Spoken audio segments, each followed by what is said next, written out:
Hampir sepekan sejumlah pengendara terjebak longsor di Sukabumi.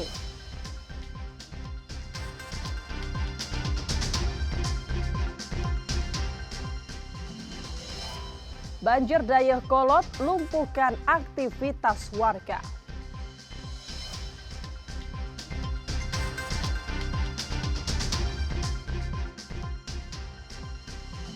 Surabi topping kurma khas Ramadan diburu warga.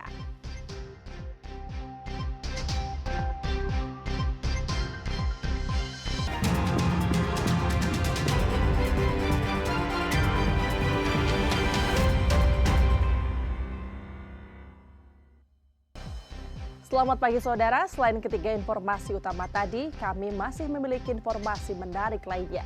Saya Ninda Destiani akan menemani Anda dengan berita independen terpercaya. Kita simak Kompas Jabar selengkapnya.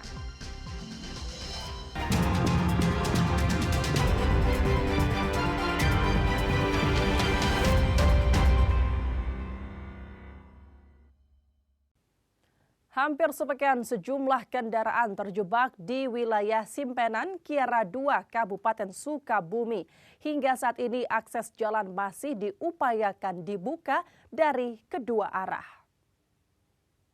Tepat 5 hari saya terjebak longsor di Kampung Cimapak, Desa Loji, Kecamatan Simpenan. Saya terjebak dari hari Kamis tanggal 6 malam pukul 19 dikarenakan longsor menutup jalan tidak bisa dilewati. Inilah tampilan video dari salah satu korban yang terjebak longsor di jalur Simpenan Kiara 2 hingga 6 hari masih terisolir, belum bisa keluar.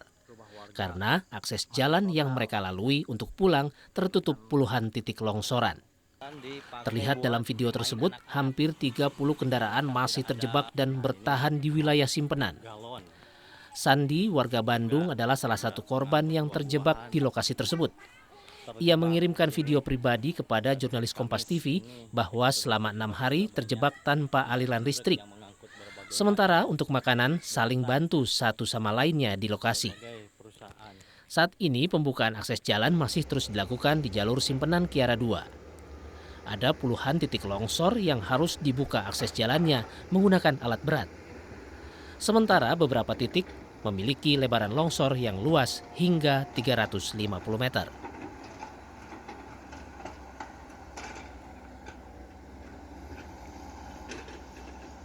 Perlu kami sampaikan, sampai hari ini kita terus berusaha untuk membuka akses jalan yang terkena longsoran ke badan jalan. Material longsoran itu ada 350 meter yang memanjang dan ada beberapa titik lagi yang menutup badan jalan. Ada 4 titik yang menutup badan jalan sampai ke Kiara 2. Nah, di tengah itu ada beberapa kendaraan yang terjebak. Ya, kita terus berusaha untuk evakuasi bagaimana sesegera mungkin kendaraan-kendaraan yang terjebak di situ bisa terevakuasi. Puluhan kepala keluarga di Simpenan, Kabupaten Sukabumi terisolir akibat longsor besar yang menutup akses jalan. Selain tidak ada listrik untuk memenuhi kebutuhan hidup, warga nekat menerjang tebing longsoran untuk mengakses desa tetangga.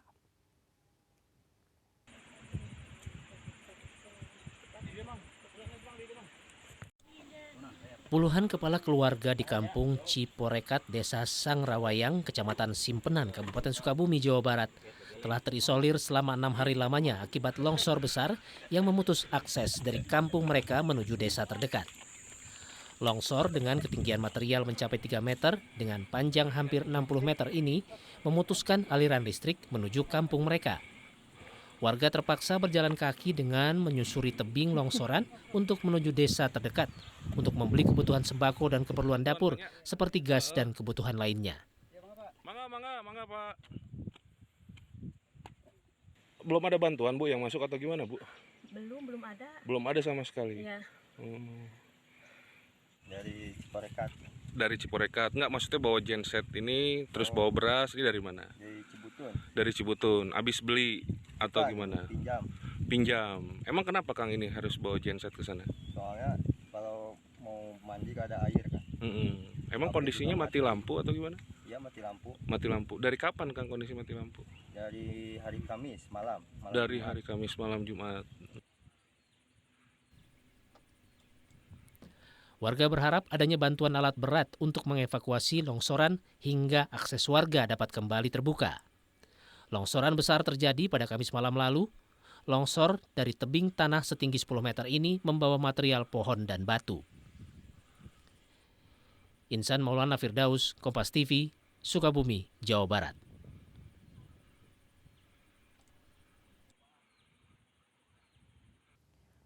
Visual drone Basarnas memperlihatkan medan longsoran yang terjadi di Kecamatan Lengkong yang menimbun 3 orang warga semakin meluas. Longsoran yang berasal dari atas perbukitan tersebut meluas hingga 300 meter. Sementara di bawah tebing tersebut terdapat sebuah sungai yang mengalir.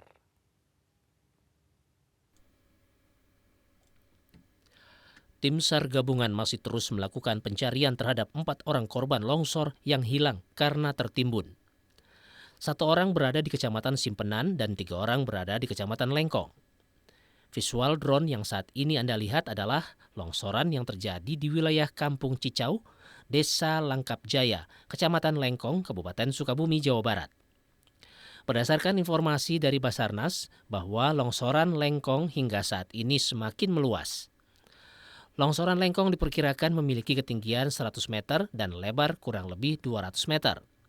Sementara di bawahnya terdapat anak sungai yang mengalir ke muara. Hingga saat ini, tim SAR masih terus melakukan pencarian di 2 lokasi, yaitu di Kecamatan Simpenan dan Kecamatan Lengkong.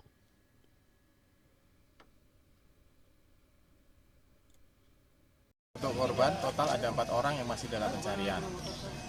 Yang 3 orang berada di Kecamatan Lengkong, kemudian 1 orang berada di Kecamatan Simpenan.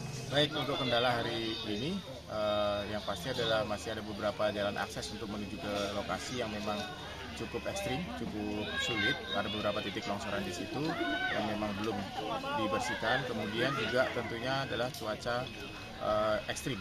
Kendala kami itu sesuai dengan dari BMKG bahwa di hari-hari ini adalah cuaca ekstrim paling tinggi.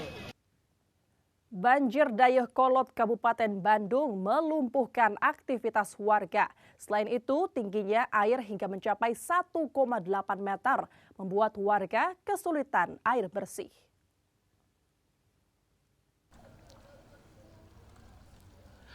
Banjir merendam 14 RW di Desa Dayakolot, Kecamatan Dayakolot, Kabupaten Bandung, Senin sore kemarin 10 Maret 2025. Ketinggian air maksimal mencapai 180 cm yang merendam rumah warga. Akibatnya, aktivitas warga lumpuh. Sejumlah warga tak bisa bekerja. Tak hanya itu, banjir yang merendam juga membuat kendaraan sebagai alat mobilisasi warga rusak. Banjir juga membuat warga kesulitan air bersih karena pompa air yang terendam. Perahu aman kah? Pakai miskompa tuh kerendam, nah otomatis nggak bisa jalan kan. Tapi alhamdulillah listrik mah masih nyala. Air bersih susah ya? Nah, air bersih susah. Terus gimana dong, ceritain kalau susah air bersih tuh buat apa aja tuh yang susah biasanya? Iya, air kan utama ya. Ya otomatis semuanya kehambat. Untuk memenuhi kebutuhan warga, bantuan diberikan oleh Perumda Tirta Raharja. Ini baru 1 ini. Jadi udah ada standby 1, 2 tangki udah siap. 4.000. 4.000 liter per hari. Artinya kalau kurang dalam sehari bisa balik lagi? Bisa. Kalau ini rencananya hari ini mau berapa kali Pak? Tergantung dari kebutuhan sini kita siap untuk melayani. Oh, itu tahunya biasanya gimana? Warga ngomong ke siapa, nanti ke Bapak? Iya, kita ke saya mungkin nanti. Melalui apa? Melalui telepon udah kita siapkan juga di sini. Kita udah telepon pasti sama Pak RW-nya tadi.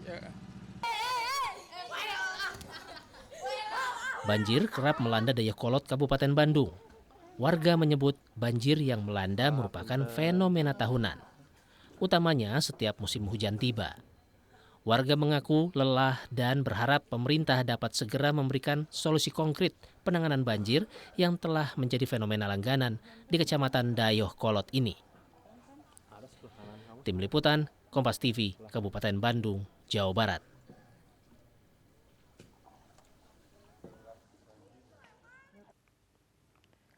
Rumah mantan Gubernur Jawa Barat digeledah KPK. Informasi lengkapnya akan hadir setelah jeda. Tetaplah di Kompas Jabar.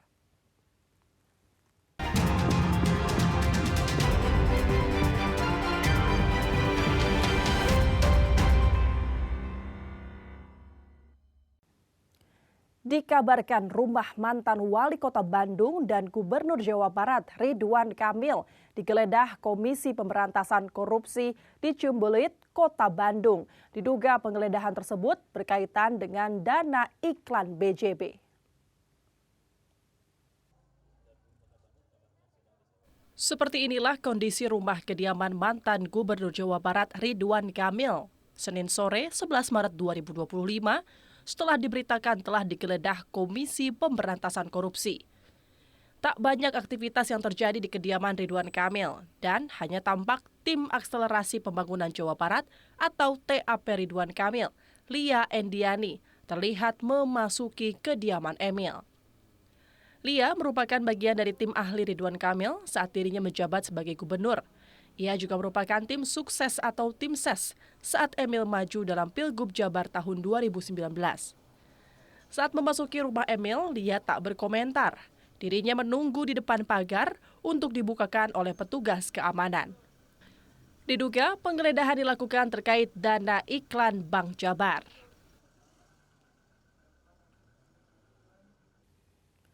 Ditreskrimsus Polda Jabar mengungkap pabrik pengurangan takaran minyak goreng di Kabupaten Subang. Selain mengamankan 1 orang pemilik pabrik, polisi juga menyita barang bukti berupa minyak goreng isi dan ribuan botol kosong serta kardus dengan merek Minyak Kita.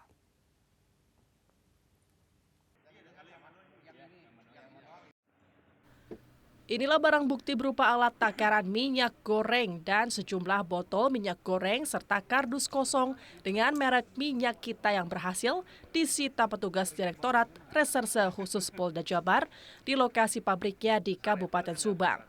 Selain tidak sesuai SNI, pabrik minyak goreng ini digerebek petugas Polda Jabar karena tidak memiliki izin serta mengurangi takaran dari 1 liter menjadi 760 ml.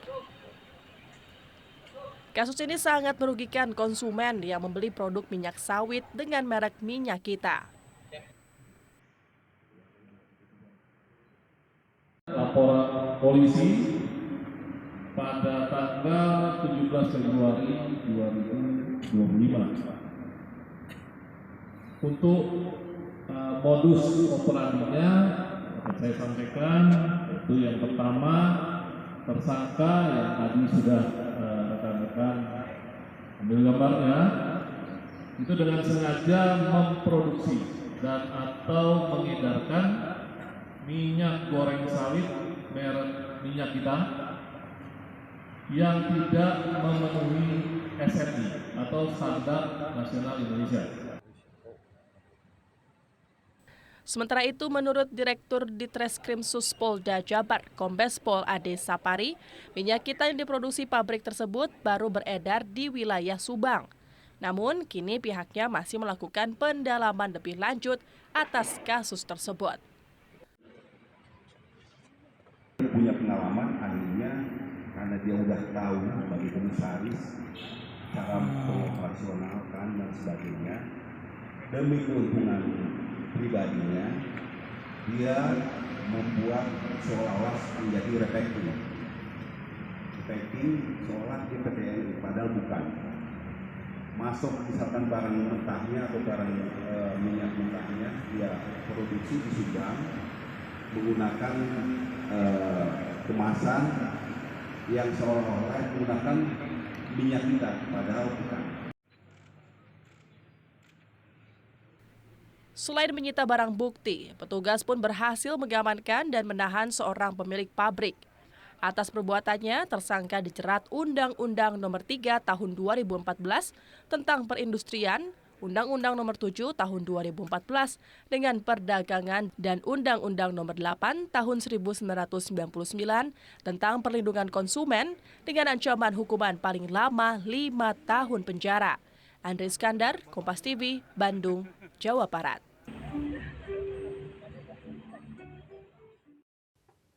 Saudara, bulan suci Ramadan membawa berkah tersendiri bagi para pelaku usaha kuliner. Tak terkecuali kedai Surabi Gapura Sadang Purwakarta yang khusus menyajikan varian khas Ramadan yakni Surabi topping kurma.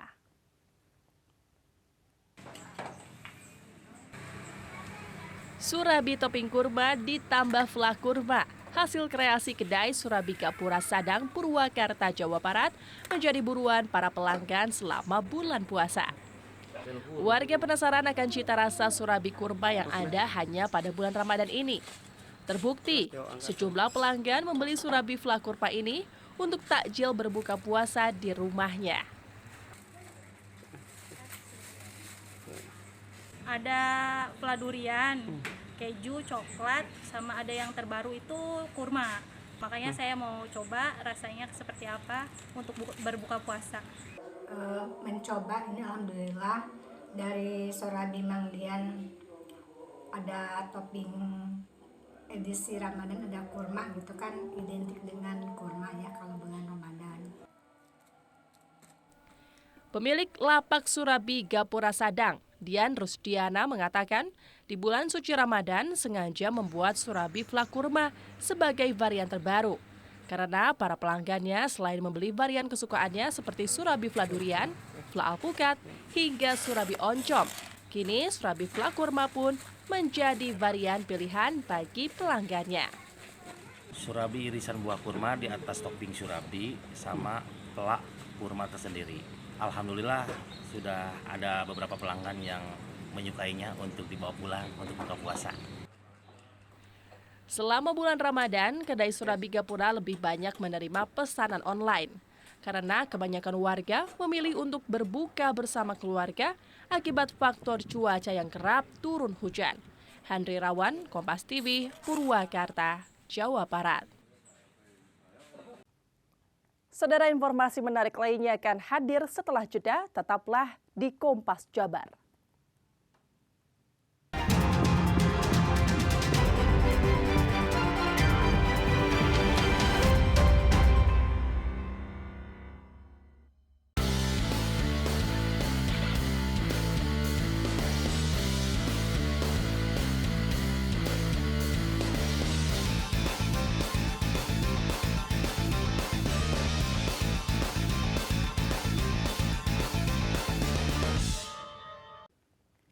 Dari lanjutan Liga 1 Indonesia, Persib Bandung berhasil meneruskan tren positifnya kala berkunjung ke markas Semen Padang sempat tertinggal lebih dahulu. Maung Bandung akhirnya berhasil menutup laga dengan kemenangan 4-1.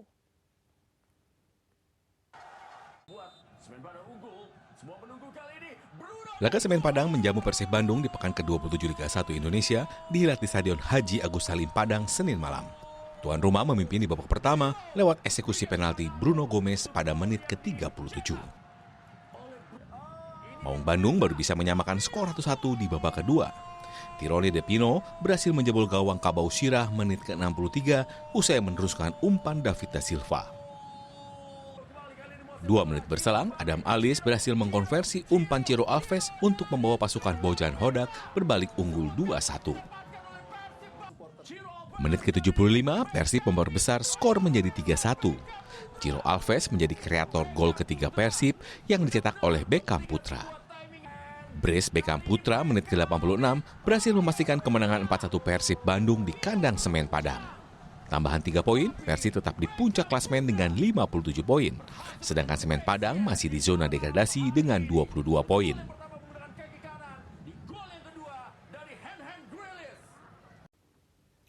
Persebaya Surabaya akan menjamu PSIS Semarang dalam lanjutan Liga 1 pekan ke-27 Rabu malam. Bajul Ijo bertekad meneruskan raih positifnya untuk menggeser posisi Dewa United di posisi kedua klasemen sementara.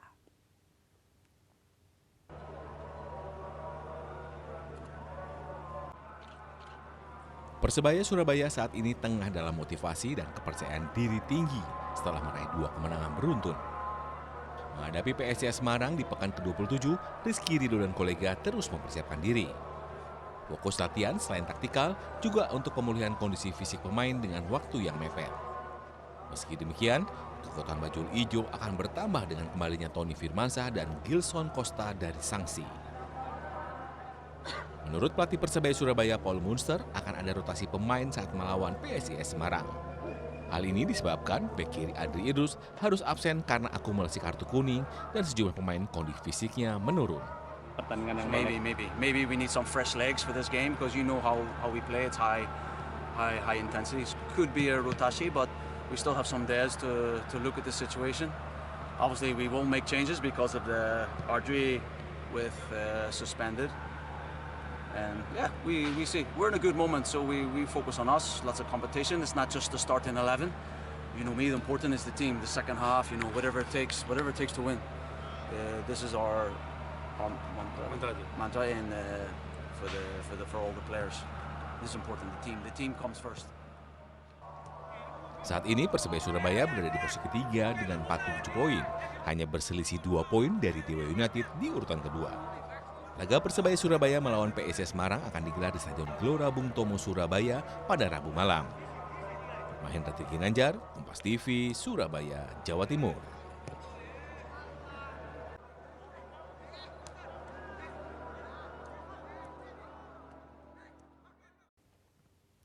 Dean James, Amil Audero, dan Joy Palupasi resmi menjadi warga negara Indonesia usai menjalani sumpah di Kedubes Indonesia di Roma, Italia. Kami beserta seluruh jajaran di bidang hukum didukung oleh Kedutaan Besar Republik Indonesia. Proses pengambilan sumpah dilaksanakan di kantor Kedubes Indonesia di Roma karena ketiga pemain ini berkompetisi di Italia dan Eropa. Ketiganya resmi menjadi WNI dan harus segera didaftarkan oleh PSSI ke FIFA agar ketiganya bisa bermain dalam laga kualifikasi Piala Dunia 2026.